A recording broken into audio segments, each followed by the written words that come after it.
Hi, I'm Ed Whittingham, and you're listening to Energy versus Climate, the show where my co-host David Keith, Sara Hastings-Simon, and I debate today's energy challenges, highlighting the Canadian context. On November 6th, we recorded a live show at the Building for Sustainability Symposium in Canmore, Alberta, which also happens to be where I live and where David lives when not off teaching. Thanks to the Biosphere Institute and the Bow Valley Builders and Developers Association for hosting us. The topic we tackled was what matters and really doesn't matter when it comes to building for sustainability. We thought it was a fun and lively conversation and hope you do too. Here's the show. Thank you, Mayor, and welcome everyone to a very special live taping of the Energy versus Climate podcast. My name is Ed Whittingham, as the Mayor said, and I'm joined by my podcast co-hosts Sara Hastings-Simon and David Keith. And as Sean said, we go way back. We were part of an improv troupe together many years ago. And I just want to say that the Mayor has promised that if we have a problem with David, who is joining us via Zoom from inside his EV in Kentucky, what could go wrong? That if for any reason we're to lose David and we lose his disembodied head, that the Mayor will jump up and he will improvise the role of David Keith for the duration of the show. And as we are wont to do when we perform together, I at some point, and unannounced to Sean, will fling myself at him and he will have to carry me and then do something improv with my much smaller body. So I just want to give you fair warning. So tonight's topic is what matters and really doesn't matter when it comes to building for sustainability. And we've not done a show on building sustainability ever before. And it's not for lack of sexiness. And that actually reminds me of a joke. Why is building for sustainability like high school students and sex? Because we talk about it a lot more than we actually do it. And those who are doing it aren't doing it very well. And you're going to tell us you're going to have to dispel that myth or not. But in all seriousness, building emissions are rising. They've risen since 2005. We're kind of disproportionately energy and climate geeks, so we'll focus a lot on that in this show. I'm going to quickly do a quick Q&A with my co-host David, who has recently built a house here on 2A Street in Canmore, and he's going to talk in a live case study-like way about some of the real design decisions that he made when thinking through building for sustainability. David, let's talk about your house for a bit. I will. And it's a beautiful house. How did you approach the design and the construction of the house? Like, what were the material decisions you made versus, and this theme of, what matters, what doesn't matter, the immaterial ones? I'll get there. First, really sorry not to be there in person. I did promise Ed and Sarah that I'd do that, and I messed up my calendar. I'm actually sitting in really rural Kentucky where there's spectacular climbing, and as it happens, there's a lot of Canmore people, or Canmorons as I like to call them, right around here. In fact, I believe I parked my car outside one of the rural cabins that has Starlink that another Canmore couple is in. So maybe they'll come out and knock on the door. I'm sitting in my electric vehicle on remote Starlink. It's definitely the modern world in a very strange way. So onto this house. New build. Some big features were no gas line, so all electric. A bunch of attention to insulation, starting with kind of mundane stuff. We thought a little bit about thermal bridging, and so we have spray foam in ceilings and some other places, and outer warm board covering to manage the thermal bridging. So it's a really highly insulated structure. I guess one downside, and this is the trade-offs people always make, we have architectural concrete, which we really love the look of, but is bad for the climate because it's concrete, no question. For geothermal, this is, as is possible in, I think, a lot of Canmore, in the flat lower section of Canmore, there's very high permeability in the compacted mixed rock underneath you. So you can drill very shallow wells, sort of 15-meter deep wells, and get high flows. So on our property, we have one supply well and two return wells, although I don't think we needed the two. One of them would have done it. So these are pretty simple, comparatively cheap wells. And this is a direct system. So geothermal systems can either be closed loop, where you have deep wells typically, where you pump a fluid in a pipe down and back up to just have heat transfer to the walls of the tube, and then you have to have a lot of tubes. Or what we have, which is cheaper and simpler, which is you just are pumping water from the groundwater, pumping it through our system and pumping it back down. And so we'd be pumping water up at sort of 5 degrees centigrade or 6 or so, and pumping it back down at a couple degrees colder during the heating season. And then we're taking the heat out and keeping our house warm. So the heat exchanger is basically refrigerating the ground under your feet and my feet and heating our house for us. And more or less, it's all worked. So some comments about other design choices and about the system. One is about kind of the costs of saving, the costs in dollars a ton carbon terms of these saving energy in these various ways. So we got very high insulation value windows. For those of you who are engineers and think about metric, they're half a watt per degree Kelvin per square meter, which are, getting to be about as good as windows get. They're also look nice, but they cost, several hundred K. It was by far the biggest single line item of the whole house build. And when you are hard-nosed and try and do the math and you ask, what is the dollars per ton of avoided carbon for those windows compared to some other windows that would have been basically as nice but lower performance? It's always hard to make an exact comparison, but we had, it was a cost plus contract, so we would see a bunch of these things. The answer is sort of more than $1,000 a ton carbon. So that has me asking myself, why did I do that? Because I also found this company called Carbon Assuring, which thinks it can take CO2 out of the atmosphere for quite a lot less than $1,000 a ton carbon. So maybe we should have bought an offset. I think in practice, I really believe it is worth saving energy at the source and not just buying offsets. But I think the point is not all energy savings make sense. And you need to think about how many dollars a ton carbon the saving is, because we can't just spend money indiscriminately. A couple other design choices. We did not choose to do solar, and that's because of my view that the grid is extremely efficient. North American grid overall is sort of 96% efficient or so. So solar in Canmore has comparatively low capacity factor. That is, it doesn't operate enough of the year, partly because of the shade from the mountain. And also individual rooftop solar is fairly high maintenance costs.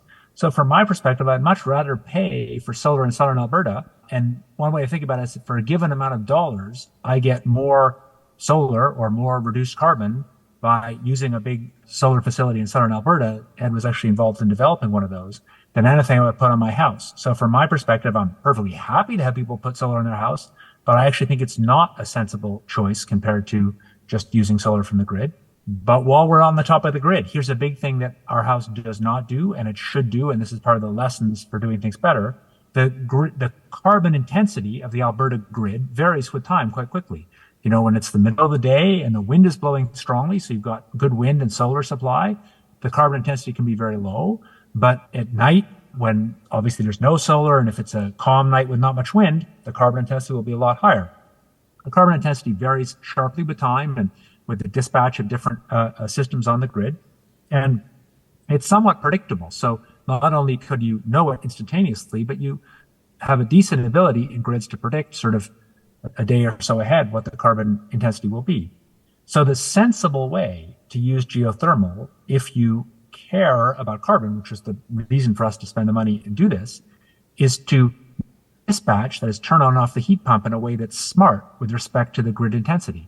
So we, in our house, the house itself has a big thermal mass, so it's quite slow to respond because it's highly insulated. We have floors that have some concrete in them. And also, there's a big storage tank that we bought for that purpose. So with sensible dispatch, you could run the system so that when it anticipated or was very low carbon intensity, the system would heat the house up a little more than the set point and heat up the storage tank. And then when maybe it's early morning and people are all turning on and the grid carbon intensity spikes, it would not use electricity.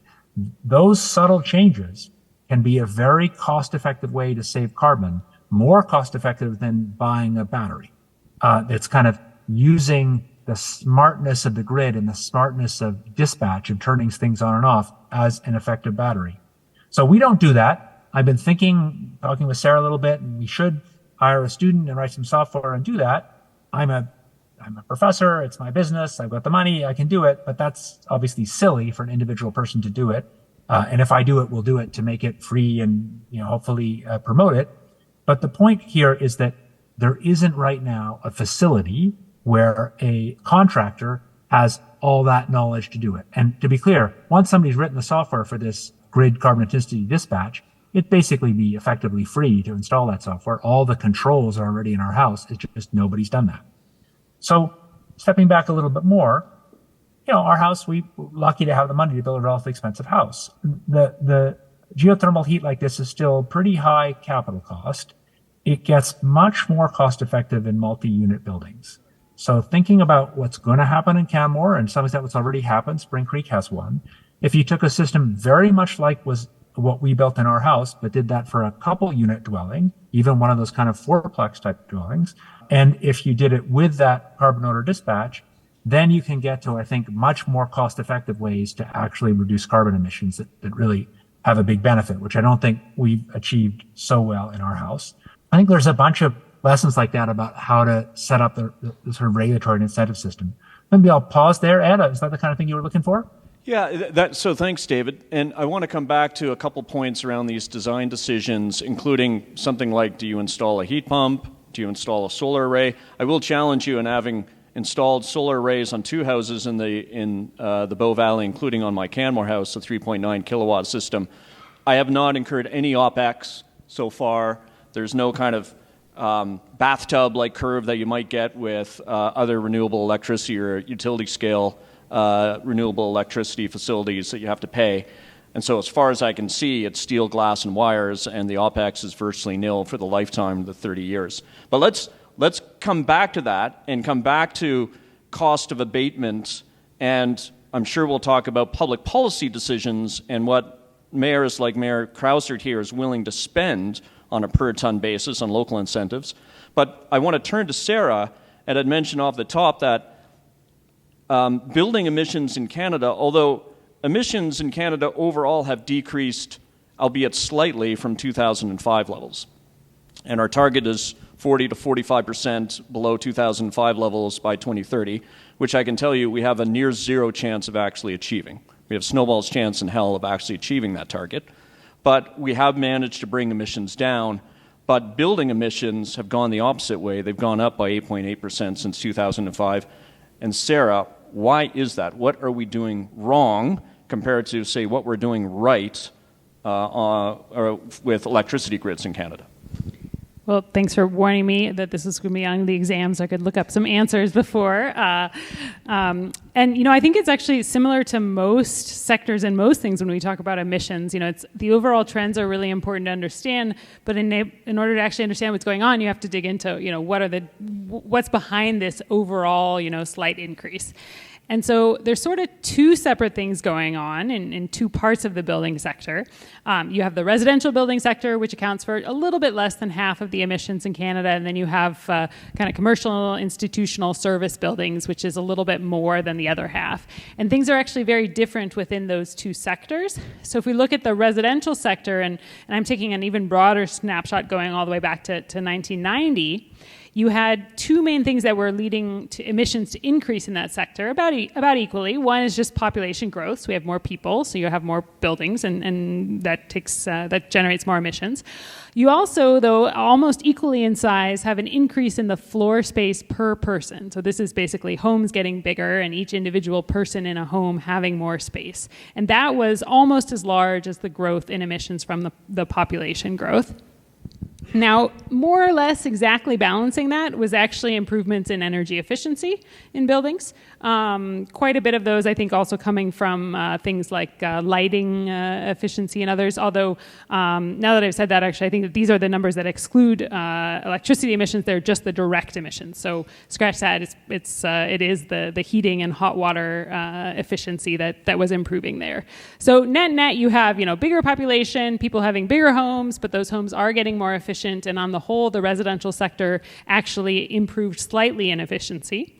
And then you have the commercial sector where you had, again, a growth in the amount of floor space. So, more buildings being built for, people to go and do commercial and service activities in, and not a lot of efficiency improvements that were offsetting that. You have a few, little things in the noise around changes in fuel mix, but on the whole, it's kind of staying about flat. And so that led to that increase. So you add those 2 together, you have, improvements on the residential side, but blunted by population growth and floor space growth, to a commercial sector that didn't really have much in the way of efficiency improvements, and that gets you this growing building sector emissions. I will note, these are like emissions data always is. It's slightly lagging, right? And so we're talking about 2021 or 2022 perhaps. And so some of the things that we're starting to see happen, especially across Canada, when we talk about things like electrification of hot water heating and building heating, are not yet really showing up in those numbers. So I imagine, when we're back in 5 years for the 6th annual conference, we may already see some differences in those numbers there, but it's a little bit early on that count. Okay, thanks, Sarah. That's really useful context. David, I want to go back to you and get your opinion.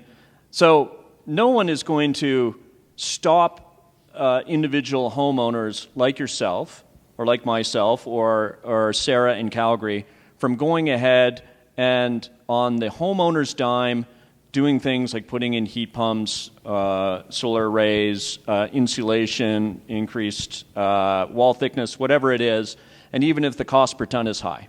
That's your individual right as a homeowner, and as long as you're not going and seeking public money for it, then no one would contest it.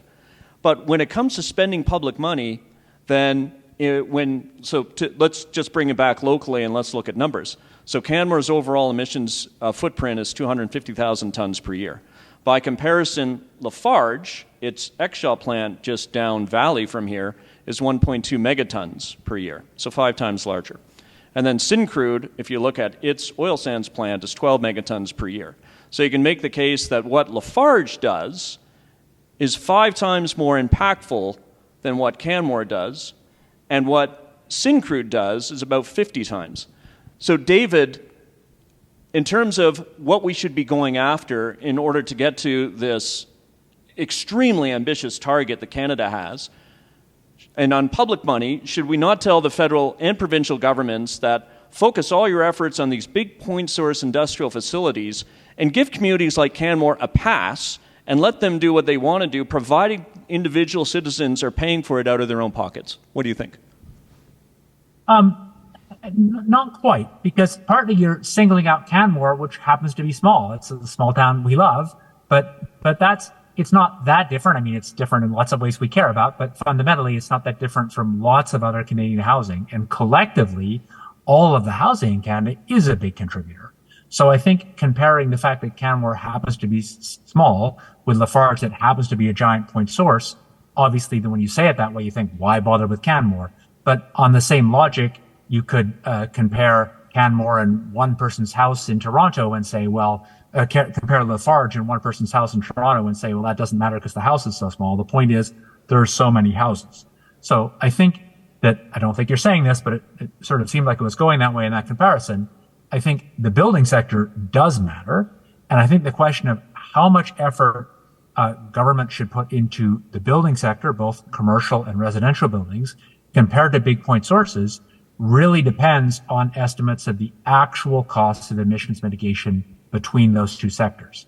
Because to me, the climate problem is big. It is in lots of senses an emergency, but we don't have infinite money. There are other problems that society has. And so we need to think seriously about the relative cost of different ways to save emissions. And my sense is, if it is true that it's much cheaper to cut emissions at big point sources than in the whole housing sector, then yes, I would say do it at big point sources.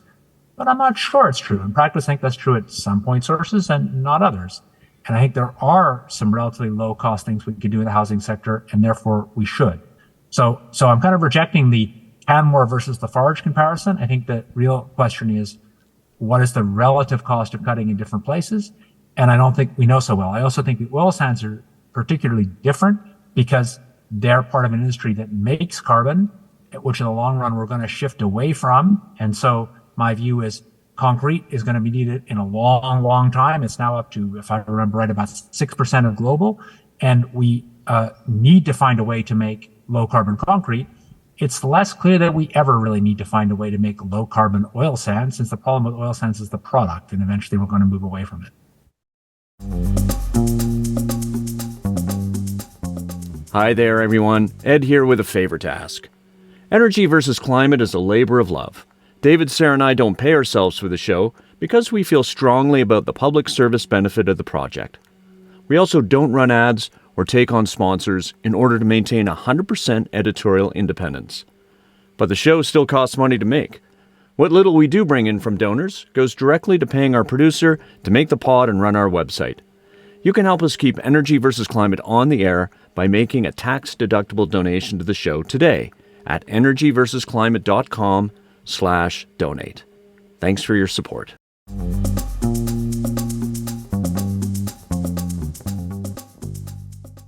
So with concrete, if Lafarge, Heidelberg, these cement plants we have in Alberta, were to put in capture systems, carbon capture and storage systems that would capture 95% of their emissions, it would double the cost of the cement and therefore the concrete to the homeowner.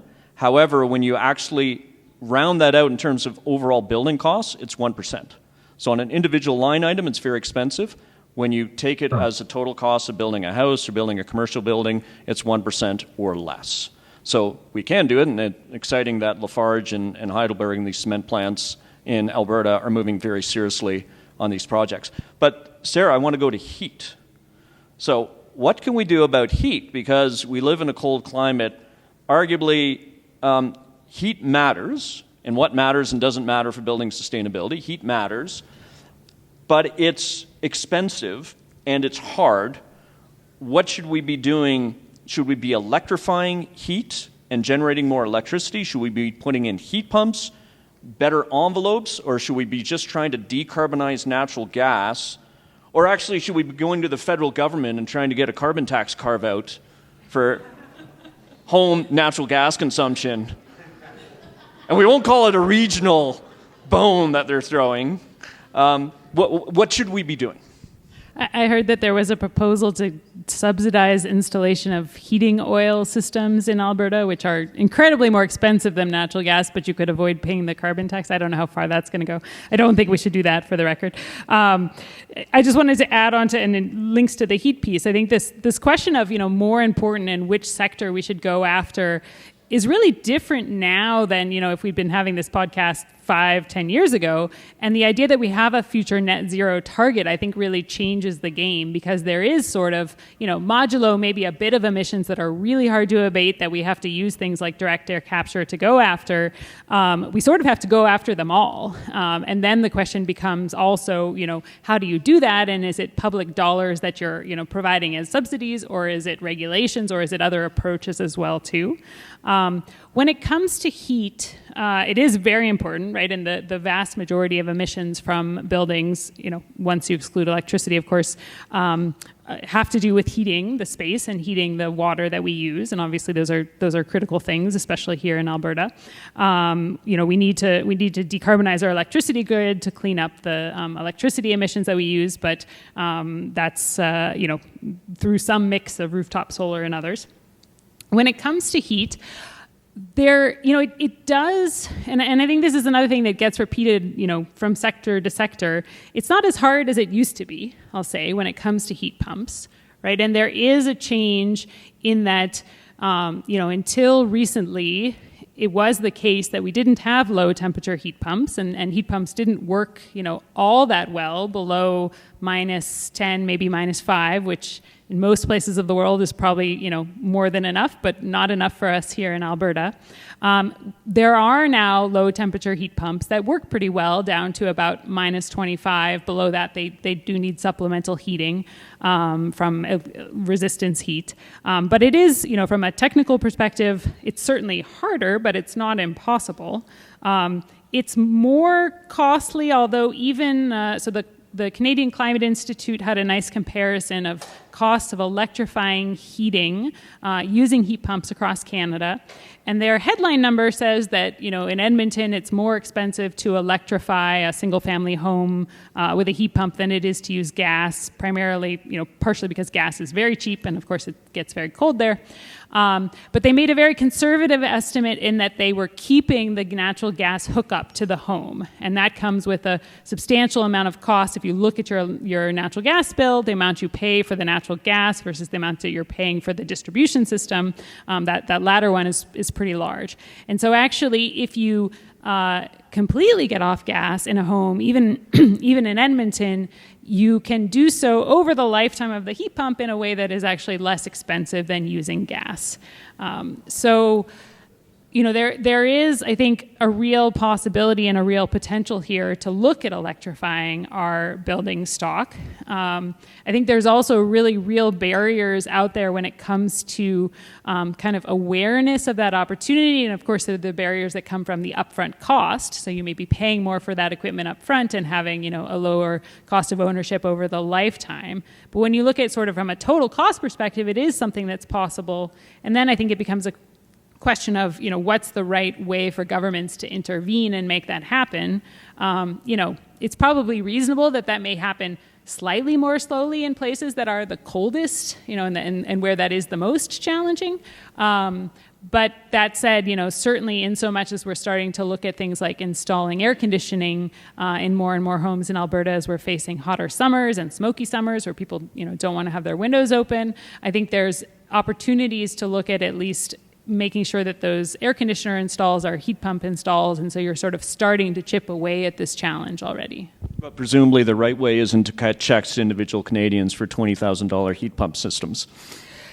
That would be not the most efficient way, for sure. That said, I mean, even if you do some, high upfront cost subsidization to start with, there are some interesting papers.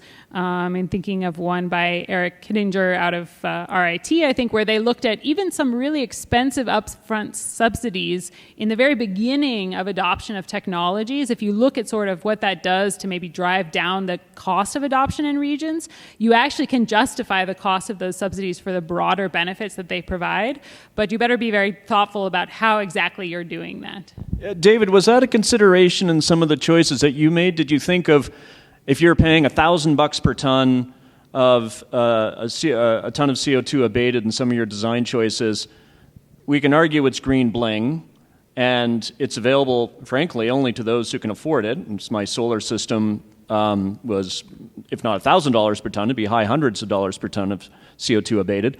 But that you're helping to commercialize technologies, and you're creating the local know-how and the trades who can do this, and through doing that, you're driving down the cost of commercialization.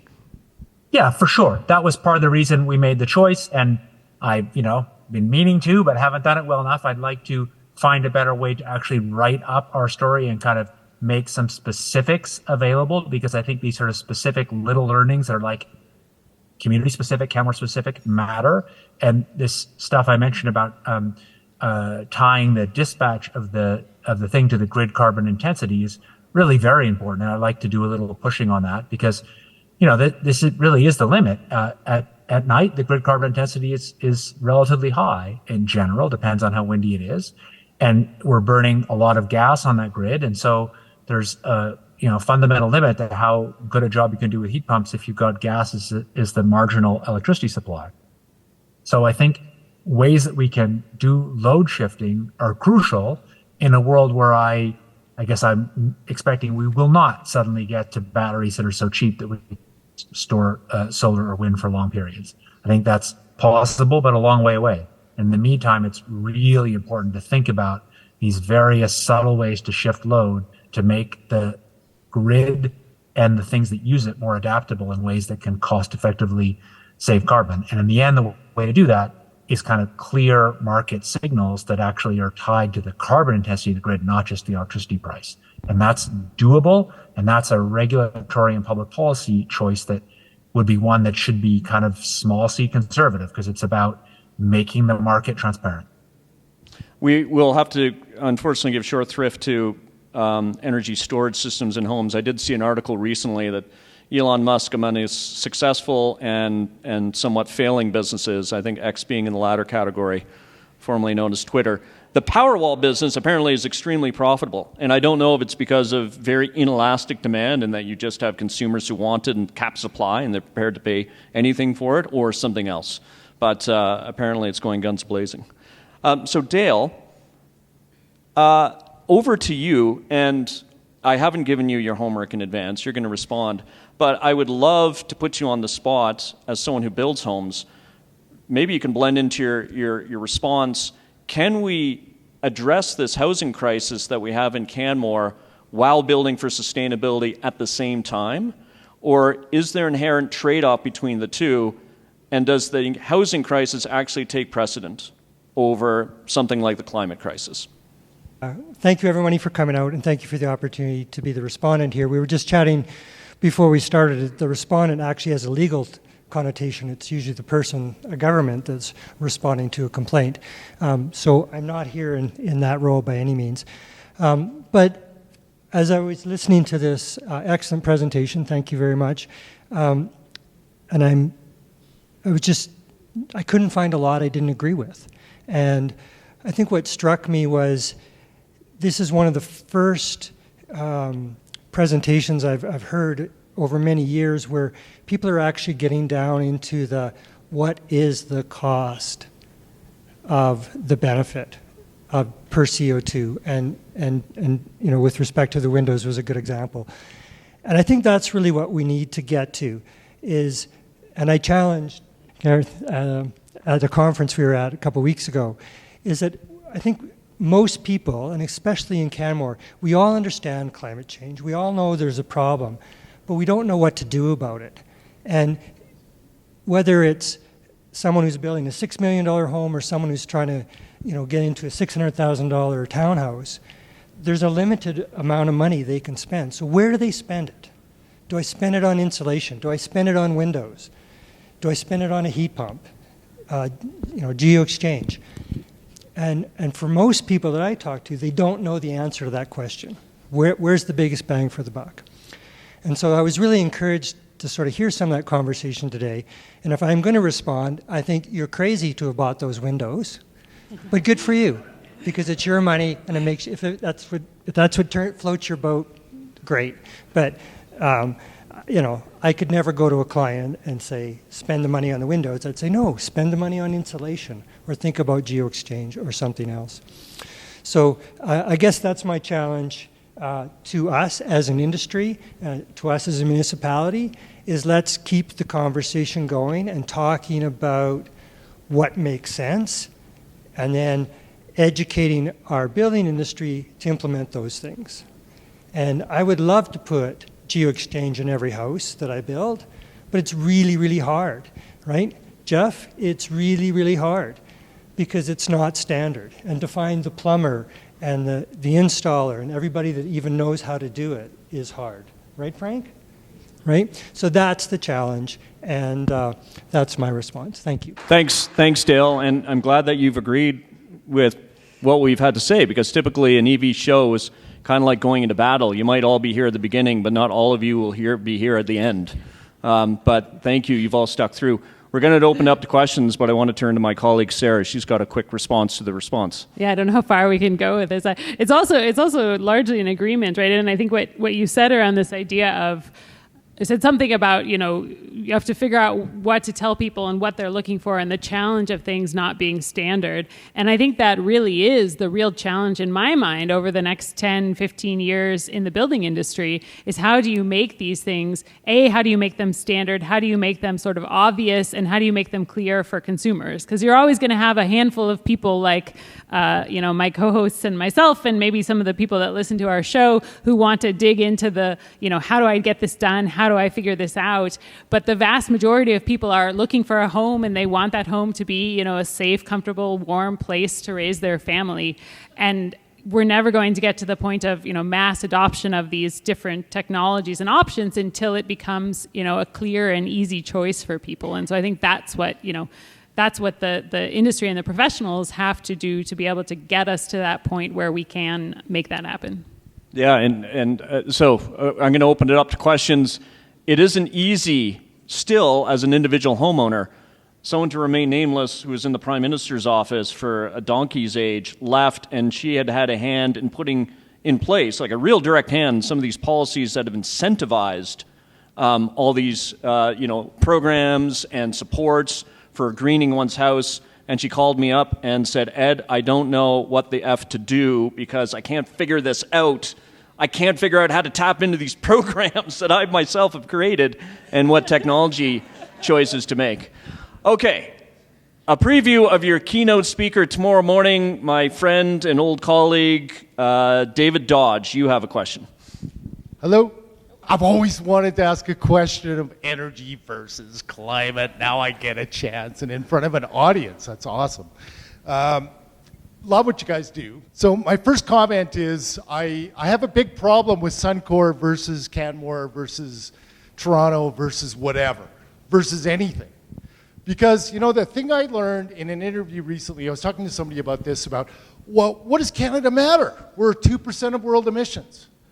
And this person had the best answer I've ever heard. Every ton counts. And that's all you got to say every time you face a stupid question about what we can do about this. But my real question is for David Keith, who I love because he's such a contrarian sometimes. He drives me to distraction. And he's so smart. David, would it have been more prudent, and the home builder, I think, agrees with me here, to save 50% on your windows, buy less windows, and buy solar financially? You talk about carbon emissions. Let's talk financially, which is how every homeowner makes their decisions. Would you have been better off financially building your home to trade off half your window cost, which you said was $200,000, so that's a big solar system for $100,000, and would you be better off financially had you done that, is my question. Do you need the question repeated, David? Sorry, I was told you need I didn't quite get it. Windows versus what? I didn't quite get it. I'm sorry. Versus solar. Solar. On a capital cost basis. Yeah. And sorry, I do have one more caveat here. I'm told a useful tool for you in putting solar on your home would be a chainsaw. I missed that. So the gist of it, there is a joke in there, which you can pick up when the pod drops a few days from now. But why spend like $200,000 of your building costs on windows when for half of that you could have put in a huge solar array and, you know, justify or give us more context for the decision that you made on windows versus a solar system? Economics versus carbon. So I think that solar in Canmore is also very expensive, of a similar order by the calculation. So maybe somebody in the room gave me a bunch of costs for some recent solar installations, and I did the math, and it came out really bad. And Ed tells me he's got no O&M, but Ed needs to tell me that again in 30 years. And also he needs to take account of cleaning, because real large commercial solar places do cleaning to keep the efficiency up.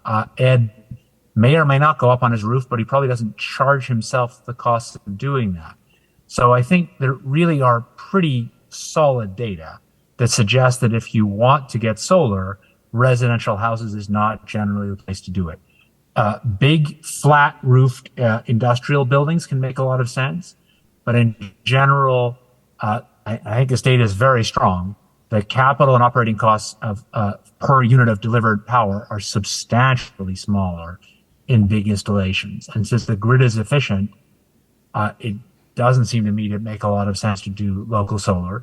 To be clear, the price I quoted you was for the whole window package, which I didn't give. It's hard to figure out. What's the extra we paid for that? David, we finally have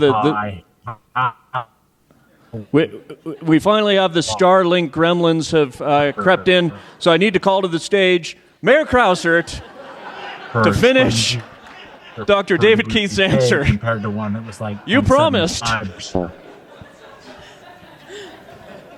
I see the mayor is sticking in his seat. Yeah. Well, you know, I really appreciate that. I don't know about the data, but we do have lots of programs, including the energy efficiency program, where you can get funding. It goes with the house, and it's actually very accessible for people to be part of the grid. So.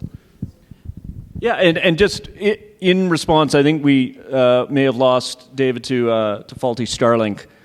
Think, satellite-based internet, and it stops working. Ugh, I can't believe it. On solar, so with my 3.9 kilowatt system on my roof in Canmore, it produces about 4,000 kilowatt hours of electricity per year. That's more than what we consume on an annual basis. So our house, and I did the same in Banff. I'm looking at Michael Hay from the town of Banff, and through the town of Banff piloted a municipal feed-in tariff program, the first municipal feed-in tariff program in Canada. So they did a different approach, whereas Canmore had a subsidy, and that was on top of the old provincial subsidy. So it took a $12,000 system and brought down my capital cost to about $8,000. Now, the payback is still long, because when I ran the numbers on my electricity charges, it decreased my electricity charges by about 28%. You've got a bi-directional meter, so you're selling at whatever you buy. But when you take in distribution charges and transmission charges, on a net basis, it's not a rounding error, but it's not far from a rounding error. Now, there are other programs. I've recently signed up to Solar Club, which is a government-subsidized program that gives you a higher rate, and I think it's 38 cents per kilowatt hour for the months when you're a net exporter. So think of like May to September, and then you buy at 13 cents per kilowatt hour when you're a net importer, and that's going to drop my payback considerably. But it's a long payback technology any way you look at it. Ed, I mean, you're not counting the social cost, because you're taking money out of my pocket and everybody else's, because net metering basically is throwing away. You're then paying nothing for the immense value of the reliable grid. Net metering doesn't make sense as a large-scale policy. Oh, but David, we have net billing here in Alberta. You've been outside of Alberta for too long. We're not like in the U.S. where we have net metering. We have net billing. So Ed actually is paying his full distribution costs for all the power that he imports. He's not like my father in California. If that's right, then good. But I have to correct you, Ed, on the how Solar Club is working. So the fact that you're getting this higher rate in the summer is actually not, unless there's a government subsidy I don't know about, which is very possible. It's actually the electricity provider, the utility that's buying power from the grid, is really just giving you a cut of the arbitrage of the fact that you're producing solar at a time when it's actually worth much more than that on the grid. So they're keeping their portion of that. But if you look at solar right now in Alberta, because we still don't have a lot of solar tends to command a price premium over the average grid price. And I would love if we had time of day pricing, so that I could actually then, when I'm producing, sell at what that rate is, what the true market rate is, instead of being at the set rate. Okay, we're doing a lot of talking. We want to turn to questions. I'm going to pick on someone. I wonder if Donna Houston, if you want to put in a plug for a really interesting initiative that you've developed locally, a Canmore-based land trust. And sorry to put you on the spot. I'm not sorry, actually. Okay, wow, thank you, Ed, so much. I'm Donna Houston. I am chair of a new local nonprofit for the Bow Valley called Canmore Land Community Land Trust. This is a way to tackle not only the housing crisis, but all of the real estate and space crisis here in the Valley, one solution at a time. So we're looking at real estate from an entirely new avenue. Think altruistic monopoly. Awesome. Okay, last call for questions. Lawrence Hill, retired builder. To Dale's question about what really makes sense, hearing that cold temperature heat pumps are now possible, it would seem that the solution is relatively simple for future housing. We don't put in gas lines. We have electric lines. That supplies the surplus for, or makes up the difference when it's minus 28 or colder. And then you've got heat pumps doing the rest. We don't have to do geothermal. We don't have to pay $200,000 for windows. Maybe still $100,000. You want really good windows for sure. And you have nice thick walls, thermal bridging, and all of the rest, and possibly some mass to retain it. So, what am I missing? Isn't it relatively simple once we convince guys like Chris here to not put gas lines in? There's a big chunk of the savings that we need. Yeah, it's. In some ways, I think it is fair to say a lot of the solutions are as simple as that. I think actually implementing them is more challenging, right? And there's places around the U.S. That have tried, and some of them have implemented gas bans for new construction. There's been a lot of pushback from predominantly the natural gas industry. And so, making those kinds of changes, I think, are not always easy. We of course have the existing building stock that we also have to manage, and that is significant and part of the challenge. But I do think that when it comes to new buildings, there, as David was saying, I think when you're looking at areas with more densification or in places that are, even colder, like up in the mountains, there are cases where the geothermal can make sense. But certainly from a policy perspective, trying to do what we can to shift new builds to be increasingly electrified and then at the same time to decarbonize our electricity grid, that is a big chunk of the solution. And there is a sort of urgency of, the sooner we get the new build part right, the less existing building stock we are going to have to retrofit. So, what's the saying about when you're in a hole, stop digging? There's something to that when it comes to the building stock that we're constructing today that, again, sometimes there's this sort of dichotomy of, well, if we need to build a lot of buildings, can we afford to build them in a way that is more energy efficient or that emits less carbon? And I think to that, I would say, there is a middle ground. One big piece of that is just the size of the buildings, the size of the housing stock that we're building, and certainly, smaller homes still big enough for people to live in, are also inherently lower carbon, and getting people off of fossil fuels that have more price volatility inherently does make them more affordable. So, I think it is a solvable challenge, but I don't want to overshadow the barriers that still exist in doing what you suggest. Yeah, and I'll just offer a couple comments. One, tonight I've taken pot shots at the federal government for their absolutely asinine decision to exempt home heating oil from the carbon tax and then to write these overly lucrative checks to homeowners to install systems. Notwithstanding what my colleague Sara said around sort of the economic efficiency of some of those checks. However, that is not to throw the baby out with the bathwater. The carbon tax can make a big difference on heat and on things like heat pumps. It has relatively a much smaller impact on things like individual consumers' willingness to buy electric vehicles. So we may not like it in parts of this province.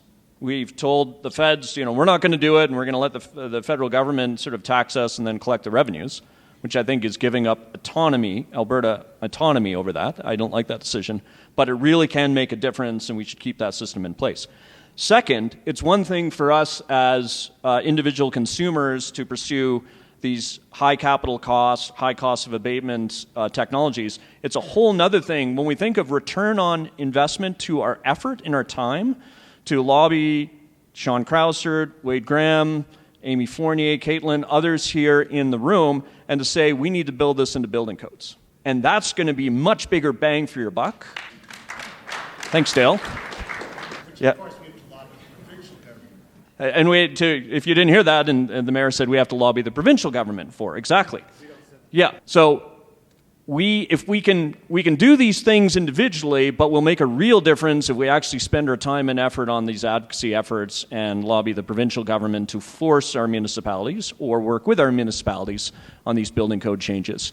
And I think that's arguably better ROI for time and effort. So I know we're wrapping up here, and this is good segue, because one of the questions I know a lot of the people in the building development industry have is how do we balance off energy versus climate and affordability? And I know that has a provincial part of it. I know it has a federal part of it. One of the questions I hope that many of you think about in the room today and as we go forward tomorrow is how do we find that balance and make sure that we can deliver housing, deliver affordable housing that's also going to be responsible? And I think that's a big question for all of us, and I think there's a variety of ways to deliver housing. But as we go through tomorrow and as we wrap up tonight, I really hope we talk about what affordable housing looks like and how that pairs with sustainability initiatives going forward. So with that, I think we'll wrap up, and I'd just like to say thank you so much to the Energy versus Climate podcast, and thank you so much for participating tonight. Gareth, anything else I'm missing here? Big hand for these wonderful individuals. Thanks for listening to Energy versus Climate. The show is created by David Keith, Sarah Hastings-Simon, and me, Ed Whittingham, and produced by Eva Voinijescu, with help from Crystal Hickey, Serena Gibson, and Talia Grinnell. Our title and show music is The Wind-Up by Brian Lips. This season of Energy vs. Climate is produced with support from the University of Calgary's Office of the Vice President, Research, and the university's Global Research Initiative. Further support comes from the Trache Family Foundation, the North Family Foundation, and our generous listeners. Sign up for updates and exclusive webinar access at energyversusclimate.com and review and rate us on your favorite podcast platform. This helps new listeners to find the show. We'll be back for another special live taping of Energy vs. Climate in Calgary on November 22nd. Energy vs. Carbon removal will offer a deep dive into the still relatively new climate mitigation pathway. Check out our site for all the details, and we hope to see you then.